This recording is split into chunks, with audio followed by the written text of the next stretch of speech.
The Ferling Etude on page 8 of your All-State book is really one of my favorite etudes that we play.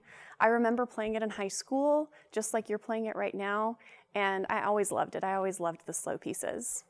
There are a couple things in here, though, that gave me trouble, probably might give you a little bit of trouble too, but once we know the right framework, we can get it figured out. So the first thing that we need to know about is how to count it. In this piece of music, it is in 3/4, but we're going to count it as though it's in 6/8. So just to review what I mean by that, an eighth note is going to get the beat. That means an eighth note gets 1 beat. A quarter note gets 2 beats. 16th notes are going to act like eighth notes normally act. 32nd notes are going to act the way 16th notes normally act.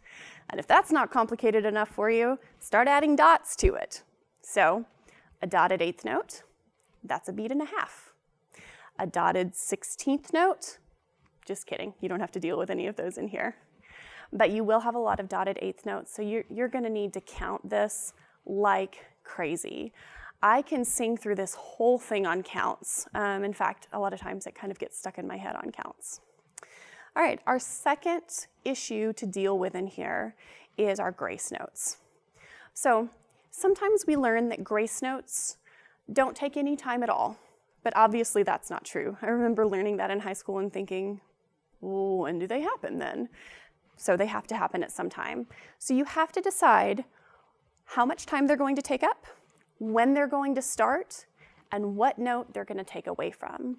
Most of the time, a grace note is going to steal time away from the note before the grace note. So I'm going to demonstrate a few of those. So let's look at measure 3 together. So we start in measure 3 on a high E. It's a dotted quarter note, which gets 3 counts, and then you have a huge mess of eighth notes, or sorry, not eighth notes, grace notes. You have a huge mess of grace notes right after that on beat 4, and we have to figure out how to fit those in. So this is how I do it. I fit all of those grace notes in on beat 4 by making the B on beat 4 the same speed as all of the grace notes, and I make them all equal. So it's going to sound like this.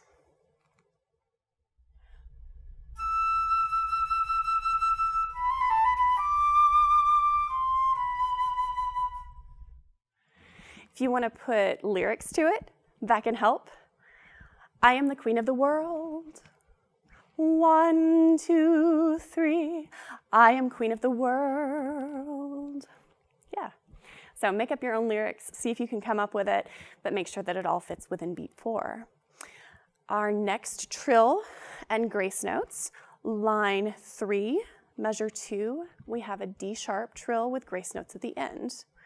That D sharp is a quarter note. The quarter note's going to get 2 counts, and I am going to put the grace notes on the and of the second count. So it's going to go like this: 5, 6, and a 1. Trill and a 1. Demonstrate.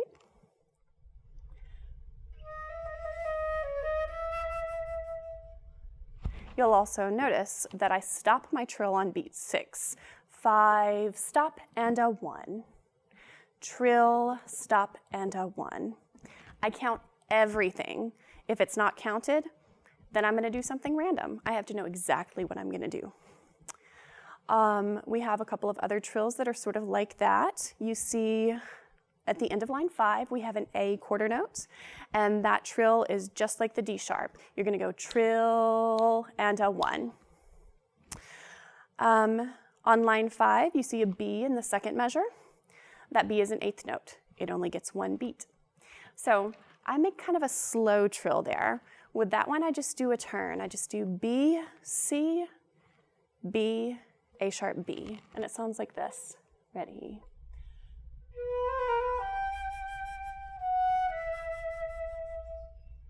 So not even a whole trill. The last one that I'd like to explain to you would be the trills 3 lines from the bottom.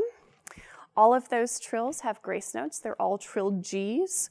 They're in the last 2 measures of 3 lines from the bottom. So trilled G eighth notes with 2 grace notes that lead up into the next higher note. So here's what I do. G, A, and then a turn. G, A, G, F sharp, G. So I go, listen to it again. And when it goes faster, 1, 2, 3.